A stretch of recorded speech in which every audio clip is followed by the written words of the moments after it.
universities are shuttering at a fast rate. And I'm live on campus as USC prepares for the Festival of Books.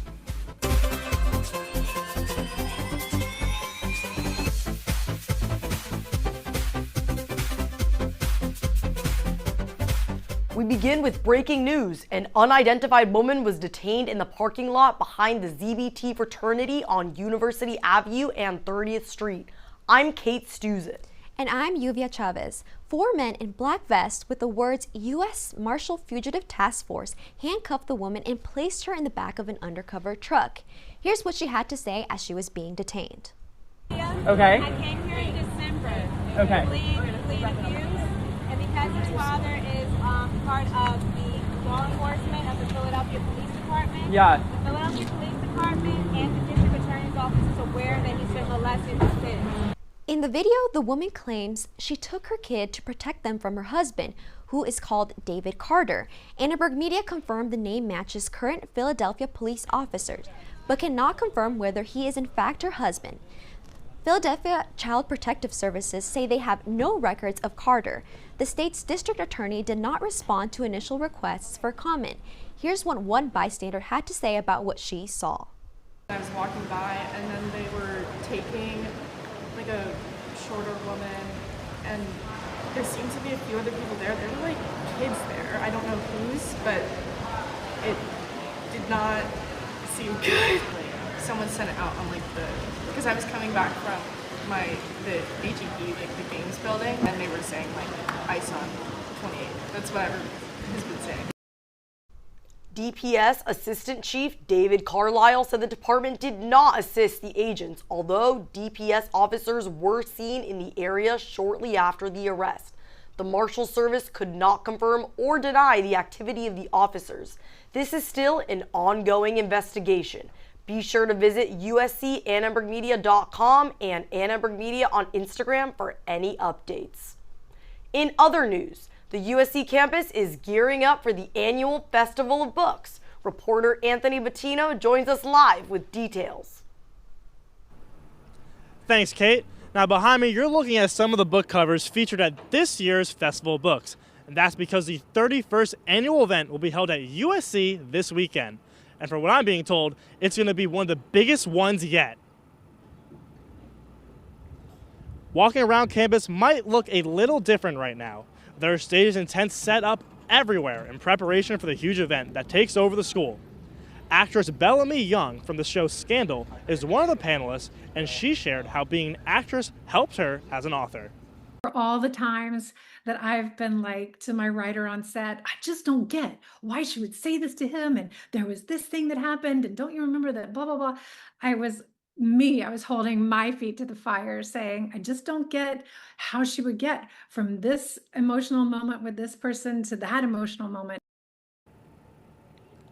Big names from all across the entertainment industry will be participating in the event.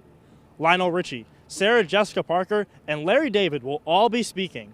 And some of the prominent authors are Rebecca Yarros, Maggie O'Farrell, and David Gran. This is a huge event for the literary community, and some participants shared why.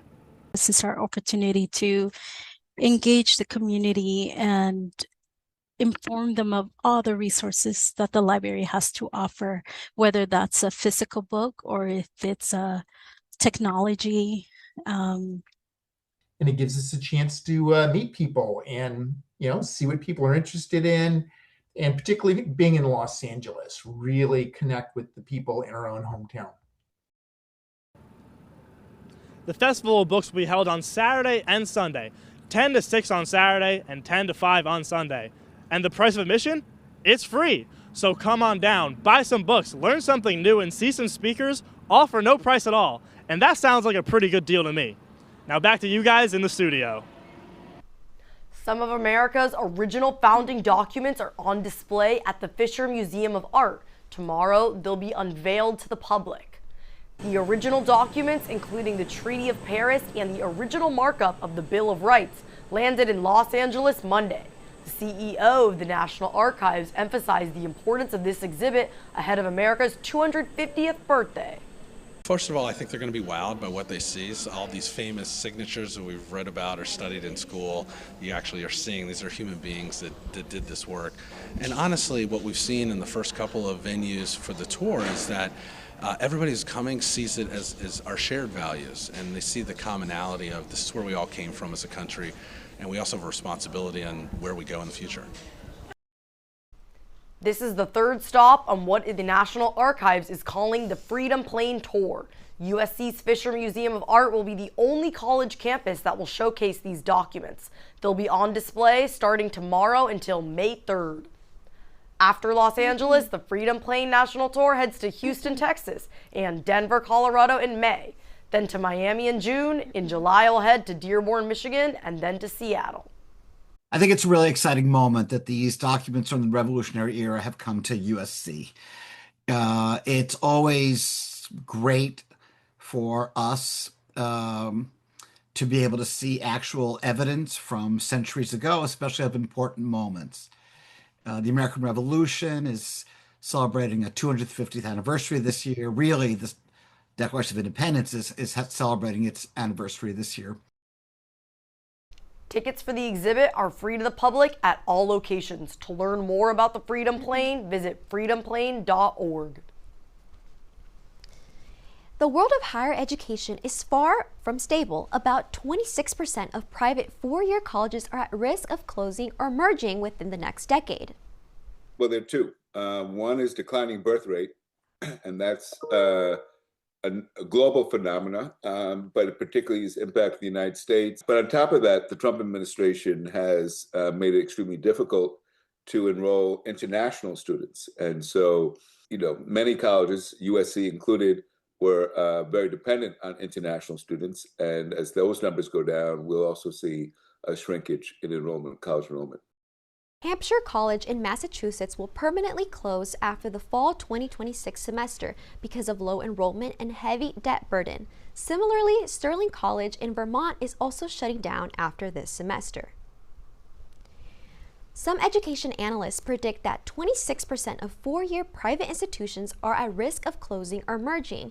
That could affect 670,000 students. And the group says since 2024, an average of one institution per week has closed or merged.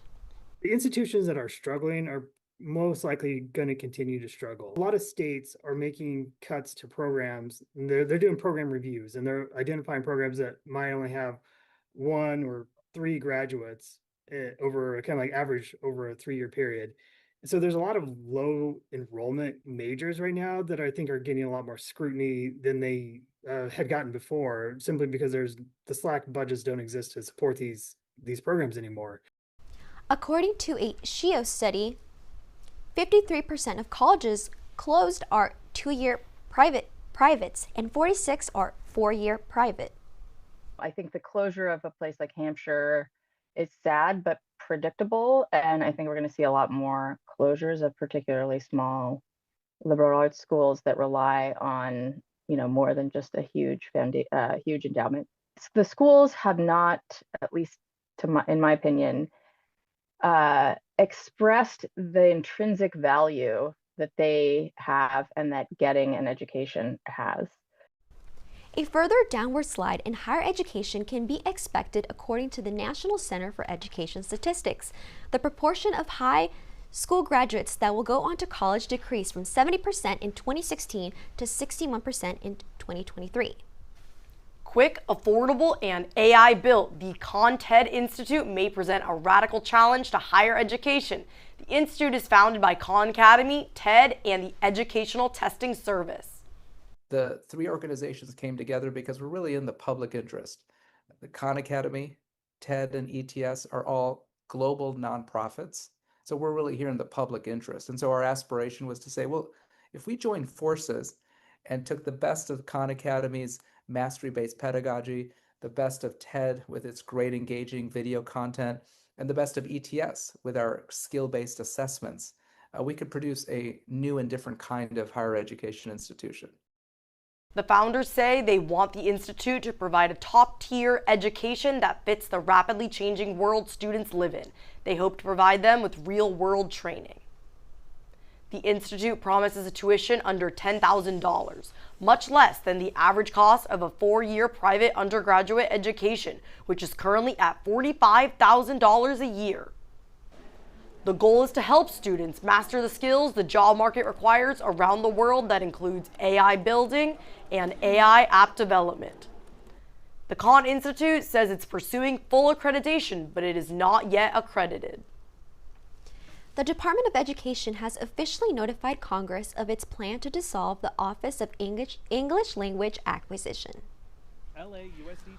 OELA oversees federal programs for more than 5 million English language learners in the U.S. Dissolving the program will affect support for non-native English speakers.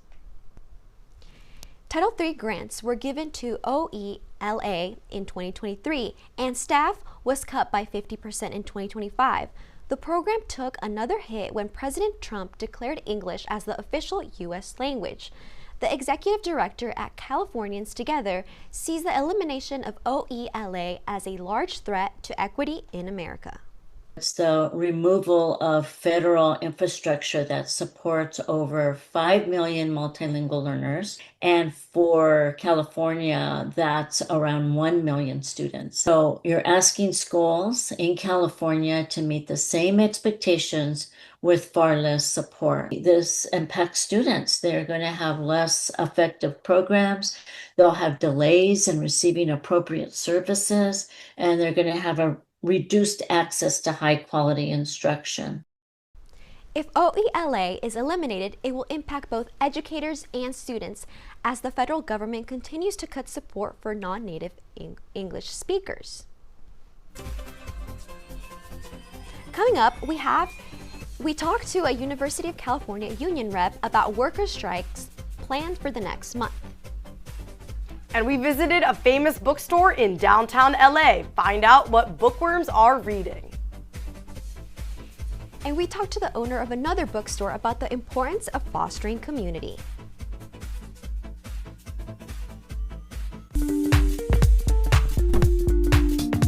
USG election season has kicked off. They have a huge game on Thursday, right?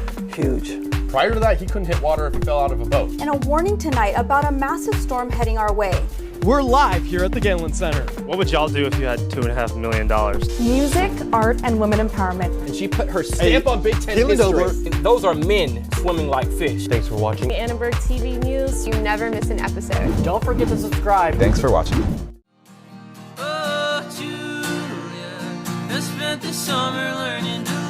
So, live from the Halo is USC Annenberg's take on NPR's Tiny Desk concerts.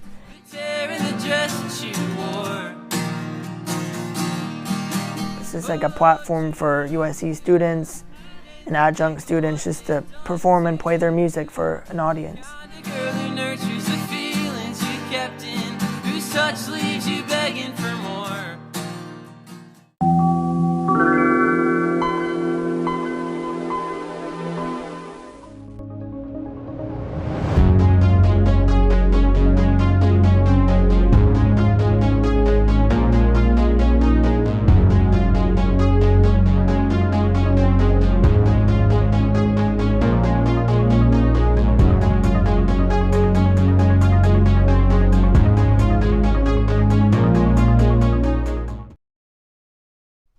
California seems to be experiencing a wave of educational strikes and labor disputes and union organizing as USC research teaching practitioners and clinical track faculty will vote in the next couple of weeks whether or not to unionize.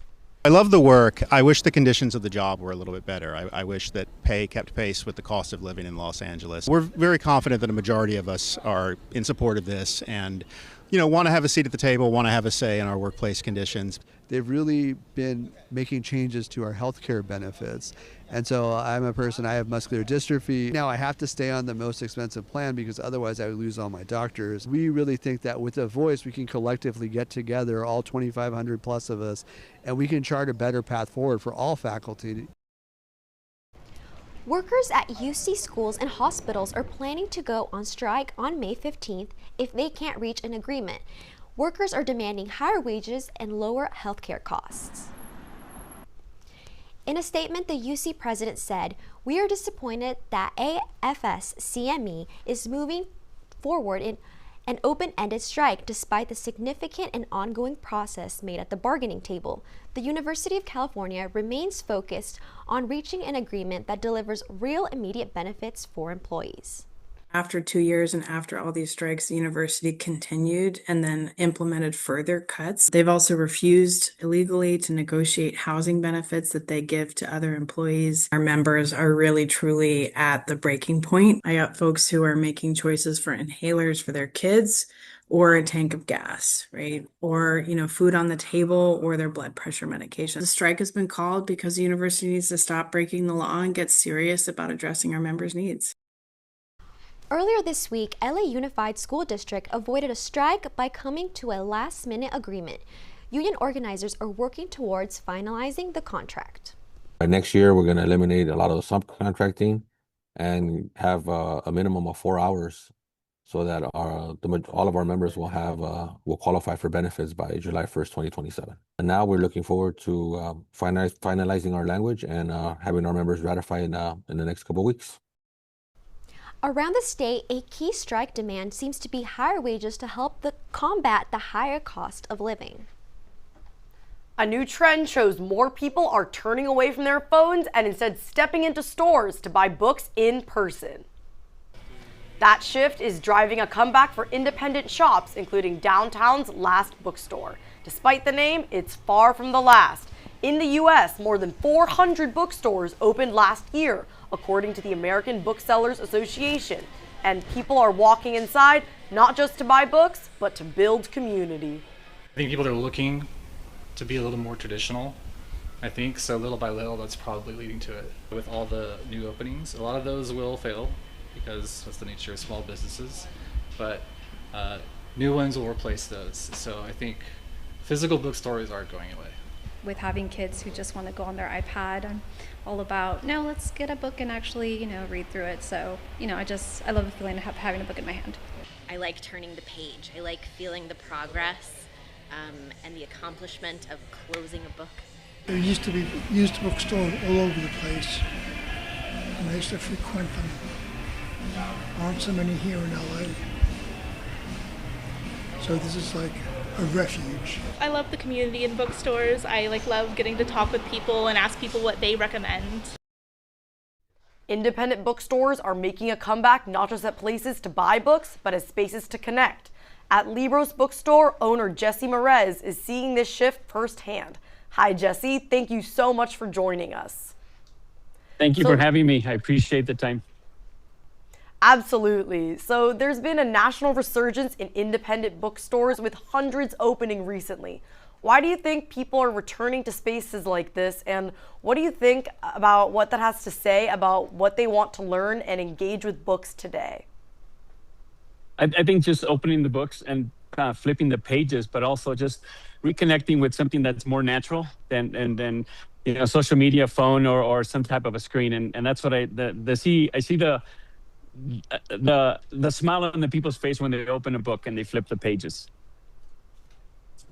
Very well said. Thank you. And events like the Festival of Books bring people together around reading and ideas. Do you see your bookstore playing a similar role year round? Yes, as a matter of fact, the festival is almost like a kickoff because a lot of these folks that want to buy a book, they go to the smaller bookstores and support the independent ones that are close by, whether it's SE, UCLA, or just around the east side. So we're keeping our doors open the whole weekend and promoting that we're here to have folks come and look and see what they can buy at our bookstore. And we're glad to hear it. And as bookstores like Libros grow, they're promoting the demand for connection and community is far from over. Thank you so much for speaking with us today. We really appreciate your time. Thank you for the time. I appreciate it. See you guys at the Libros in Lincoln Heights. All right, and Anthony Bottino is still outside on campus ready for the festival. Anthony, how are students feeling ahead of this weekend? Well, Kate, the students here at USC are pretty smart, and a lot of them keep their minds sharp by reading. So I went around and asked some of them what their favorite books and genres are. Let's hear what they had to say. My favorite book is The Let Them Theory by Mel Robbins. My favorite book is Catcher in the Rye. My favorite book right now is Geography, Why It Matters. My favorite book is Lord of the Rings. My favorite book is Atomic Habits, but I often focus more on poetry, and Robert Frost is one of my favorite poets. My favorite book is called Unbroken. Don't know the author, but... My favorite book is The Secret History by Don Tartt. Off the top of my head is Rich Dad Poor Dad. Now, campus is buzzing with excitement for the Festival of Books, and from everyone I talked to, sounds like nearly all of campus is looking forward to it. Now, personally for me, my favorite book is The 5 Things You Must Discover Before You Die, and I'm a big fan of those lifestyle nonfiction books. I would also be remiss if I didn't mention my love for the Magic Treehouse series. But Kate and Lluvia, what about you guys? What's your favorite books? Well, similar to that first interviewee, I'm actually reading The Let Them Theory by Mel Robbins. It's a really great book, especially for life transitions, graduating, all that. How about you, Lluvia? Well, you know what? I've actually been gravitating to Spanish language books. I recently read Como Agua para Chocolate just to brush up on my Spanish. It's really helpful. I love to hear it. Anyway, thanks for watching See It Live from everyone at Annenberg Media. I'm Kate Stuzin. And I'm Lluvia Chavez. For more coverage, don't forget to subscribe to our channel and turn on notifications so you'll never miss an episode. We'll see you next time. Good night.